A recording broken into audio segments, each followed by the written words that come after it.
Whether you have years of experience or zero experience, resume writing is a daunting task. Is there anyone here who actually enjoys writing a resume? Maybe a show of hands?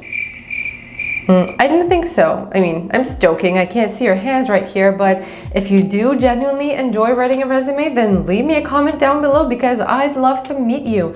I haven't met a single person in my life that enjoys writing a resume and is passionate about doing this, yet most of us have to do this at least once in our lifetime, if not more, and we better do a good job at this because it's our ticket to landing a job. It's our ticket to getting that job interview. So this video is for the beginner. If you find yourself asking, I have zero experience, where do I even begin? What do I put on my resume? Should I or can I even create a resume with zero experience? What do I write there? So this video is hopefully going to get you answers to all those questions. We're going to start off by sharing a couple of best practices for resume writing that are going to be really handy for you right now and in the future whenever you're creating another resume. Maybe write them somewhere, print them out, keep them on a post-it to remind yourself of these practices. Then we're going to move on to what the content of the resume can look like even if you have zero experience. So we're going to talk about what the content looks like for you. Where do you get that experience and how do you communicate that experience as well? And finally, I'm going to show you an example resume. I'm going to show you how my own resume looks like, and we're also going to talk through an example, a template that you can use as a beginner with no experience. So as you know, or as you might have realized when you landed on this channel, I mostly create marketing related content as I'm a marketer, but I feel that you're still going to be able to find value even if you're not a marketer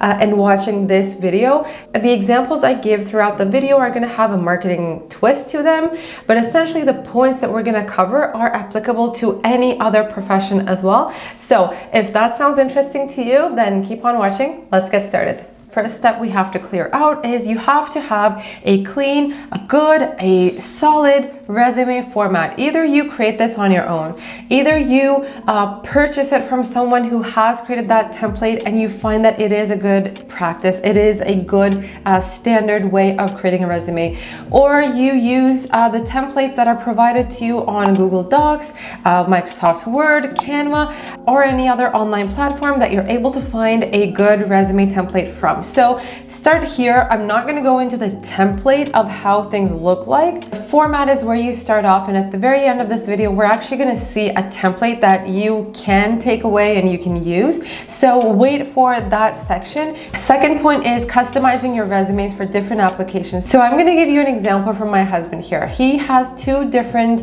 key skill sets in his profession, and he also held different types of roles. So now when he would be looking for a new role, he will actually create two different resumes. So in his case, one of them would be more of an operational focus, operational excellence focused resume, and the other would be data analytics, which is another role that he held. So you get the idea. You're going to customize your resume depending on the type of job that you're applying for, and sometimes this may also be dependent on the industry that you're applying for. Maybe you have B2B experiences somewhere and then B2C experiences somewhere else. Obviously, this is at a point where you have accumulated some professional experience and you can actually distribute it into two different resumes. But in your case, if you're at zero with no experience so far, you can still create two different resumes. Maybe the objective section will be different. Maybe you identify that you have two different areas of interest. One is more so maybe on copywriting, and the other is in the analytics, marketing analytics. I'm making these up, but if you have two different interest areas, then you can actually create two different customized resumes. So yeah, I've said it. The bad news is that one resume might not cut it depending on the types of jobs you're applying for. But let's go back to how to customize the resume, how you're actually gonna write the relevant keywords and the relevant skills in your resume. So the first thing you have to be aware when it comes to customizing your resumes is that there is a thing called the applicant tracking system, also known as ATS. A lot of people are aware of this, but if you weren't, then this is me breaking the news to you. This is a system that filters out the lower profile candidates by looking at, or I guess filtering out by the keywords that are used on the resume. So this is an automated thing, but even if someone was actually manually with their eyes looking at your resume, they would still be directly trying to see the keywords that they have posted or they are looking for, they have in their minds for that job post. They would be looking for those keywords on your resume. So if you want to grab those people's attention or the ATS's attention, then you need to use the keywords in your resume. So that's where we're starting off. There's actually a really good study, which I will link in the comments or the description below, where more than 125,000 resumes were analyzed, where the finding was that the average job description includes 43 keywords. However, the candidates only actually match up to 51% of those keywords, which is almost half. So think of it, around 20 keywords are being matched in the resume. So this kind of gives you the idea of how much more potential there is in terms of using the keywords. So how do you actually do this? I can think of two ways right off the top of my mind. Number one is doing it manually. So you actually open the job post in front of you, you look at the keywords. I'm sure that you're going to pick up the keywords that are mentioned in the skills, the requirements section, or the objective section of the job posting. So immediately you're going to be able to pick up those words and the skill sets that are required from this person. So the other option is the automated version of picking up these keywords or doing this keyword research within the job posting. You're going to open up the job post once again. You're going to copy and paste the whole job description and you're going to put it into a free tool called Word Cloud, or you can maybe find other tools as well. But once you do this, it is basically going to show you a word cloud and you're going to be able to pick up the keywords and use them naturally and authentically in your resume and also your cover letter too. Few more best practices with the resume writing. Next one is removing all cliches and buzzwords and all fluff from the resume. So you don't want to add anything that actually doesn't contribute to the meaning of your sentences and to the actual core of your message. So also think of your resume as your sales piece, right? So you're trying to sell your experience, your profile, and you're trying to be the best candidate there is for that job post.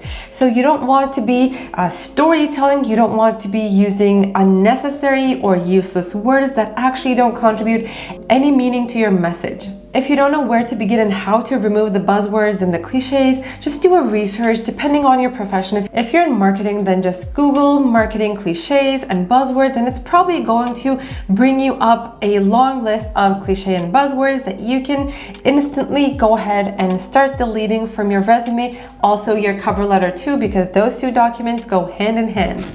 And regarding the fluff, I mentioned how to overcome that. Look for filler words, look for repetitions of your story. Sometimes we tend to do that when we're writing about our experiences.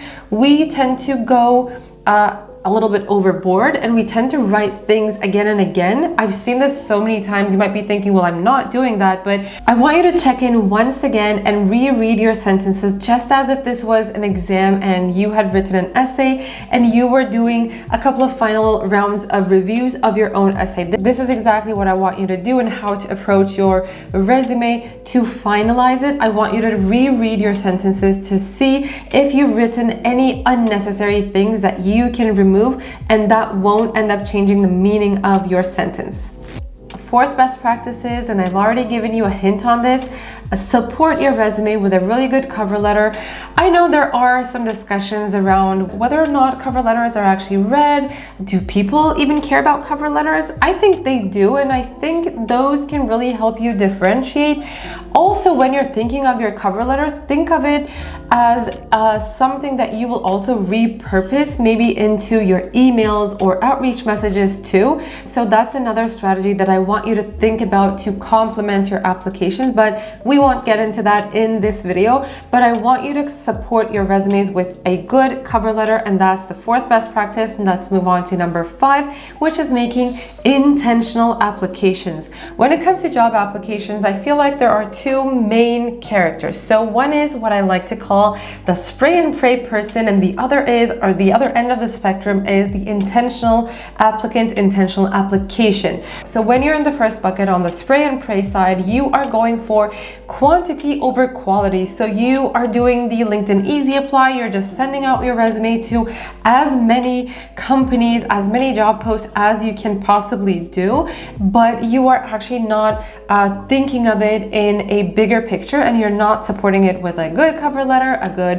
strategy behind it, etc. So what you're basically doing is you're fulfilling the task at hand. You are in the job hunt mode, and you think that your main goal is to actually complete the application piece. So you're going with the quantity, and you're feeling accomplished by sending many applications, which puts you in the bucket of fulfilling a task at hand, but not fulfilling it at a high quality. And the other characteristic here is that the application to success ratio is very low with the spray and pray method.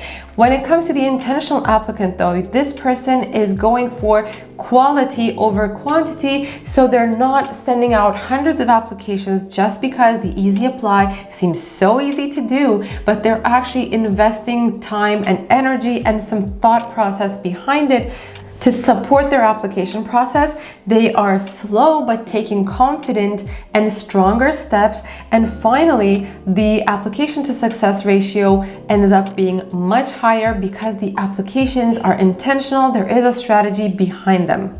Now put those best practices into your pocket, on your post-its. We're gonna move on with the content of the resume. But just before we do that, I have really exciting news to share with you. I've been working on an online course for a very long time. Fun fact, I've actually started the waitlist for the online course 2 years ago now, and I can't believe it's still not here. But the good news is that I'm about to move to the finish line very soon, and the course will be launched in this fall, in fall 2021. So if you're not on the waitlist for that, here is what you can expect to learn in that course. The course is called Break Into Marketing. It is for people who have 0 to very little marketing experience. Maybe you're planning to change your career, maybe you're a marketing student, maybe you're a student in another field, but want to get into the marketing field. This is what we're going to cover in the course. So the step 1 will be prepare to differentiate. We're going to learn about what a career in marketing looks like, what specialization is for you. We're going to narrow down your choices. We're going to build a roadmap and a plan of action for you. In the second phase of the course, we're going to work on your brand. We're going to work on your online presence. We're going to build your resume, and we're going to work on your cover letter. So all the assets that you need to break into marketing to be a golden candidate. And the third phase is all about crushing the job interviews and the application process. You're going to learn how to be a star candidate in the job interviews. You're going to learn how to secure more jobs. You're going to learn how to confidently interview, salary negotiation skills, how to prepare for an interview, and all of that good stuff. So the course is designed to help you break into marketing, as the name suggests. So if you're intrigued, if you want more information, or if you're ready to sign up for the waitlist, and there is going to be very limited spaces, you can get more information in the link that I will put in the description and the comment section below. Go ahead and sign up for the waitlist, and I hope I see you in the course. Okay, short ad break is over. Now on to the content of the resume. The first question people usually ask is, what counts as experience if I have 0 professional experience? So how I want you to think about this is looking at your transferable skills from anything you have done, maybe as a student, as a volunteer, as an intern, as an apprentice. I want you to evaluate the transferable skills that you could pass on from any type of other experience that you have. Maybe it's in a different field, it doesn't matter. What are some things that you could transfer into a marketing role? Maybe that is working with a large group and community management, or maybe it's your organizational skills or project management skills that you've picked up from doing an administration, from your office management internship, or an executive's assistant type of role that you've done in the past. Those could all be transferable. So we're looking at any volunteer experiences, any side hustles that you started. Maybe it was a passion project, who cares? Maybe you created a computer game, I don't know. Any type of side hustle, passion project that you worked on will count as experience. Any research projects, any volunteer work that you did for school, maybe you ran a student group, maybe you run an alumni group, maybe you worked in the school's newspaper, high school, university, who cares? All of that can count as experience depending on how you communicate that. To make it more concrete, I'm going to give you two examples from my very beginner resume when I was just fresh out of college. Two things I wrote. Number one was I was actually part of the Turkish Student Society at McGill University as, I believe, as VP of Marketing. I don't remember the exact role, but I know I had that as an experience because I was running that group of X many people, and I was organizing events, I was creating the promotional material, I was doing outreach to guests and all of that. So even though that wasn't a paid experience, it was still work experience that I could put on the resume. The other thing that I had with zero professional paid work experience was helping out my dad's business with some admin stuff and data entry. So that actually came in very handy for my very first job as a business development specialist, because I was doing a lot of data entry and using a CRM and a lot of spreadsheet work. Now that we looked at what counts as experience, let's move on to how to build that experience. So if you identify that you lack experience or skills in any particular areas, then I want you to think of them as opportunity gaps, right? So I want you to look for opportunities that can help you close those gaps and help you level up your skills. Here you can look for internships, apprenticeships. There are also smaller tasks that you can complete as well. The example I know is from Acadium. They have apprenticeships, they have freelance options on their platform, but the other thing they also have is projects and tasks. So think of those tasks as shorter projects. Those can help you get a little more experience and add that to your resume. So those are specific skill-focused tasks that you can complete through Acadium or any other platform where you're able to find those things. Maybe you can find this in your own network. Maybe someone that you know in your primary network needs help with their business or is looking for someone to own a project for a little while. You go take care of that, and that becomes your experience. Or you go ahead and start your own side hustle. Maybe you're into social media and you start a social media account and you create regular content for it. Maybe you're into audio content, you start a podcast. I gave some really good actionable ideas in a recent video I will link over here, as well as in the comments and the description below. So you can take some inspiration from that, but you can absolutely start your own side hustle as well to get that experience and leverage that on your resume. And finally, to add to the building experience and getting new skills piece, you can always go for online courses. There is an abundance of online courses that can help you learn new skills. So look into all those options after you identify what is it exactly that you are applying for and what are those companies looking for that you currently lack. And finally, the third section on the content of the resume is how to communicate the experience. And here we should really focus on the quantifiable outputs, anything measurable, the key achievements, rather than everything that you were tasked to do. So try to be concise, highlight key achievements, measurable outputs, success stories, and learnings. Another thing I want to add here is something I see so often with everyone that I work one-on-one with is using verbs that make you seem less confident about what you've done and what you've accomplished. So this is why I want you to refer to Bloom's taxonomy action verbs, so that when you're communicating, when you're describing something that you've done or your achievements, I want you to use action verbs and aim for confidence and conciseness with how you describe things. Final piece about the communication is I want you to revisit the point that we talked about earlier on about how to customize the resume with the right keywords. So this is exactly where that comes in. That's what you need to have in the back of your head when you are describing your experiences. As promised, now let's go ahead and look at my own resume. This is not the most up-to-date one, but it is pretty recent nonetheless. So this is the template that I'm using. This is something I created in Canva, and then for the purpose of this video, I actually moved it to Google Docs, but you can for sure create it anywhere you want in any of the platforms that you feel comfortable with. But the main thing is, some of the main elements that I want to show you is that obviously your name, I have a couple of keywords here that describe me. If you're at zero experience, maybe these will be what you're passionate in. For me, these are some of the keywords that I identify my professional background with. Clearly, I have my address, contact information. Obviously these are not the correct ones, just again for the purpose of this video.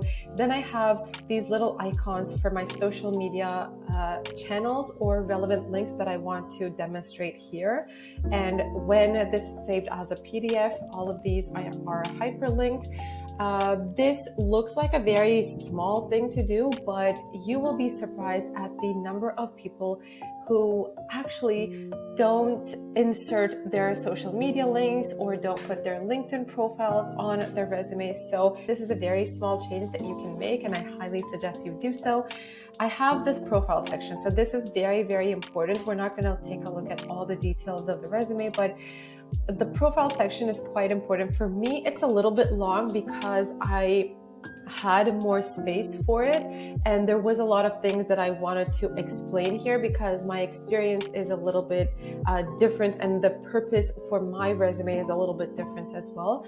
So originally, what I would suggest you to do is have an objective section over here, or profile, however you want to call it, or summary, and have 2 to 3 sentences that, number one, describe who you are, what you're passionate in, what you're looking to do. And if you're customizing the resume, obviously I want you to also add, or suggest you to add, why you're a good fit for that company or for that industry or for that job post. So something that makes you relevant even at the first glance as soon as they open up the resume. And then I have the education, the professional experience. For me, the resume is 2 pages long. The ideal length is 1 page long for resumes, and I'm sure if you're at 0 to little experience level, it's not going to be 2 pages long for you. And then I have listed the languages, skills, certificates, and interests in the second page in this sidebar section. So this is how mine currently looks. As I said, it's not up to date because I'm currently not using the resume for any active purposes. But I want to also show you an entry-level resume template or example that you can easily use. Copy from this video, or who knows, I might actually leave a link in the description box in the comments of this video for you to just go ahead and take this and save some time. Basically, your name, your email address, you can play around with the colors. As you've seen in my resume, I love colors and I like to reflect that into the content that I create. So that's my resume. If you want it plain black and white, you can do that as well. But the main thing I want to show you with the formatting, if you look at the resume, you're going to realize that everything is very clear. Even at a first glance, you're able to identify visually, you're going to be able to separate different categories of information. So that's exactly how I want you to think of yours as well. And here you're going to see this is for someone with 0 experience. How I put it is education, name of school, city, state, blah, blah, blah. And then volunteering, relevant coursework, honors and awards. So you're trying to highlight the things that you currently have in your pocket, even if you don't have experience. If you do, it could be internship, volunteer, anything. This is how I want you to think of it. Key achievement, anything measurable, etc. So that's pretty much it in terms of the resume template. That was a lot of information, but I'm hoping it was very helpful for you. Hopefully you took some notes from this, and hopefully now you have an idea on how to create a resume with a template format to keep in mind as well. If you learned something new from this video today, and if you liked it, please be generous and give it a like. It means a lot for me. It also helps other people to see this content if it's relevant for them. So go ahead, click that like button, and if you're not subscribed to the channel already, please go ahead and subscribe for more marketing, career, and work-life videos. I'd love to see you here. Thank you so much for watching, and I'll see you next time. Take care. Bye-bye.